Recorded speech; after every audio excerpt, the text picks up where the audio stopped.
Iran যুক্তরাষ্ট্র যুদ্ধ আপাতত বন্ধ থাকলেও থেমে নেই হুমকি পাল্টা হুমকি।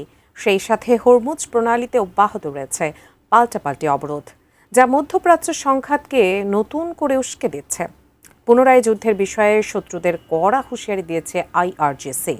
নতুন কোনো সংঘাত শুরু হলে আগের চেয়ে আরও উন্নত ও বিধ্বংসী অস্ত্র ব্যবহারের ঘোষণা দিয়েছে দেশটি। বিস্তারিত ডেস্ক রিপোর্ট।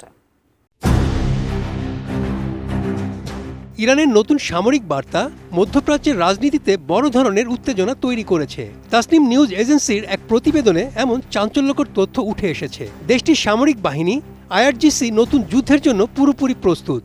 শত্রুদের বিরুদ্ধে আগের চেয়ে অনেক বেশি মারাত্মক অস্ত্র ব্যবহার করার ঘোষণা দিয়েছে তারা। এই বার্তা বিশ্বজুড়ে নতুন করে আলোচনার জন্ম দিয়েছে।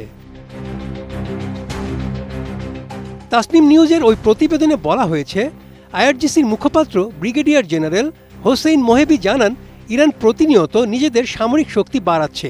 তাদের তৈরি অস্ত্রগুলোর নিখুঁত নিশানা ও ধ্বংস ক্ষমতা অনেক গুণ বেড়েছে। আধুনিক প্রযুক্তির ব্যবহারে এসব যুদ্ধাস্ত্র এখন আরও শক্তিশালী। সব ধরনের পরিস্থিতির মুখোমুখি হতে তেহরান তাদের সামরিক আধুনিকীকরণ সচল রেখেছে।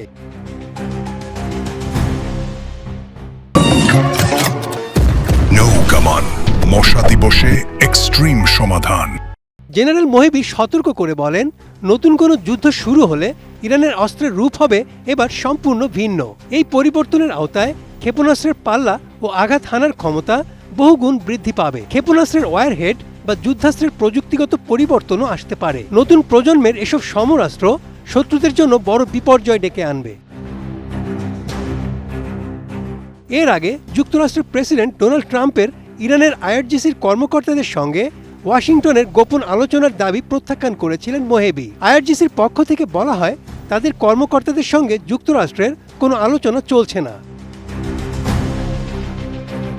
ট্রাম্পের দাবির প্রতিক্রিয়ায় মোহেবি বলেন, ট্রাম্পের কল্পনা যুদ্ধক্ষেত্রে তাকে কোনো সহায়তা করবে না। যুক্তরাষ্ট্রের প্রেসিডেন্টের সামনে বাস্তবসম্মত একমাত্র পথ হল পরাজয় মেনে নেওয়া এবং ইরানের নির্ধারিত শর্ত মেনে চলা।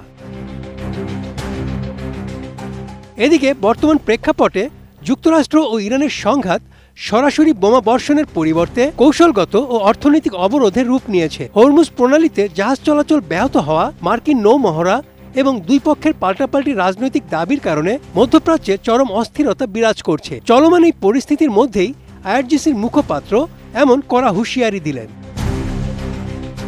Desk report, ATN news.